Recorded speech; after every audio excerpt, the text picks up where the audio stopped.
શ્રી કૃષ્ણના નામકરણ પહેલાનું પદ, પલનાનું પદ, બાળ લીલાનું પદ, વાત્સલ્ય ભાવનું પદ અને આજે એનું સુંદર વિવરણ શ્રી હરિરાય મહાપ્રભુ ચરણ કૃપાથી શ્રી ગોવર્ધન નાથ કી જય.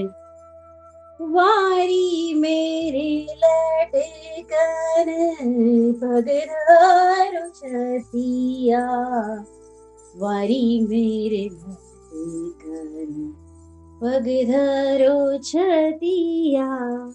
ખૂબ વાત્સલ્ય ભાવ દેખાડ્યો છે પદમાં.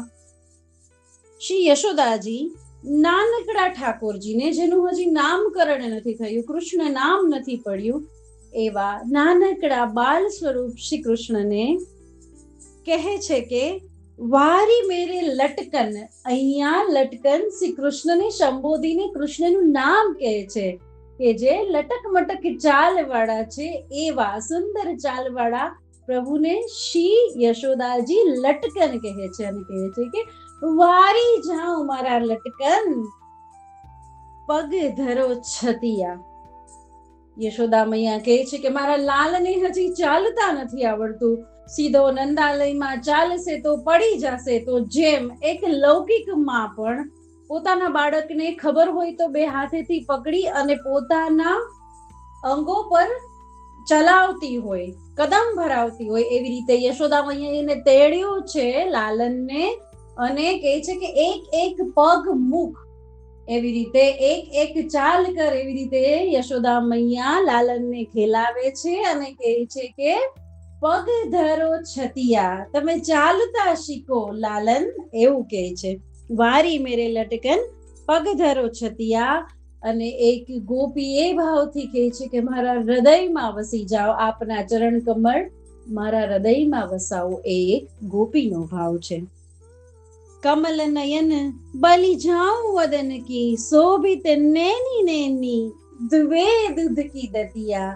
યશોદા મૈયા ફરીથી કૃષ્ણને કમલ નયન કરીને બોલાવે છે કે હે કમલ નયન, જેના નયનો કમળની પાંખડીઓ જેવા સુંદર ઉભરેલા છે, એવા હે કૃષ્ણ કમલ નયન કરીને બોલાવે છે કે બલી જાઉં વદન કી, હું બલી જાઉં આ તારા સુંદર વદન કમલ પર. અને એમાં પ્રભુને બે દૂધના દાંત, દૂધિયા દાંત જેને કહેવાય, કે જે પડી જાય અને ફરીથી બીજા નવા દાંત આવે, એ પેલાના દાંત કે જે દૂધિયા દાંત. તો યશોદા મૈયા કહે છે કે વારી જાઉં આ વદન કમળ ઉપર અને તમારા શ્રી મુખ ઉપર અધરોની અંદર મુખમાં જે બે દાંત, દો દૂધ કી દતિયા, એ બે દૂધની નાની નાની દાડમના દાણા જેવી જે દાંતુડી દેખાય છે ને દૂધની, એટલી શોભે છે. કહે છે કે શોભિત નેની નેની, કેવી છે? નાની નાની. દો દૂધ કી દતિયા.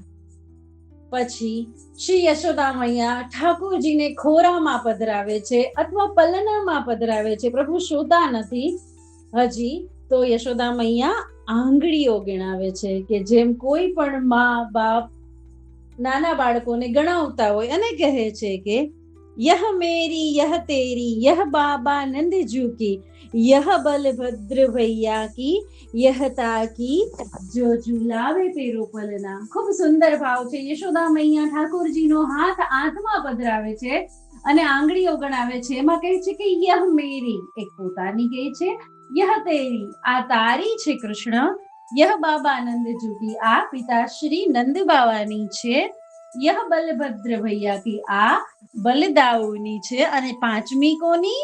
તો કે અંગૂઠો, યહ તાકી જો ઝુલાવે તેરો પલના. કોણ ઝુલાવતું તું પલના? કુમારિકાઓ. 16,000 કુમારિકાઓમાંથી કોઈ કુમારિકા જેને યશોદા મૈયાએ સેવા સોંપેલી છે, એનું કહે છે અંગૂઠો, એનો તીખડ કરે છે, આંગળી ગણાવે છે. ઘણા બધા સુંદર સુંદર ભાવ છે. હજી પ્રભુ નથી પોઢતા, પલનું ઝુલાવતા જાય છે. અને હવે શું કરે છે? વાર્તા કરે છે. જેવી રીતે માતા વાર્તા કરતી હોય, બાળકને પોઢાડવા કારણે વિવિધ કહાનીઓ કરતી હોય, એવી રીતે યશોદા મૈયા કહાની કહે છે અને કહે છે ઈહા તે ચલી ખુર ખાત પીવત જલ, પરિહરો રુદન હસો મેરે લલના. ઠાકોરજી રડે છે તો કહે છે કે વાર્તા કરે છે, તો ગાયની વાર્તા કરે છે કે ઈહા તે ચલી. એક ગાય છે જો કૃષ્ણ નંદાલયમાં એ યહાં તે ચલી અહીંયાથી જાય છે.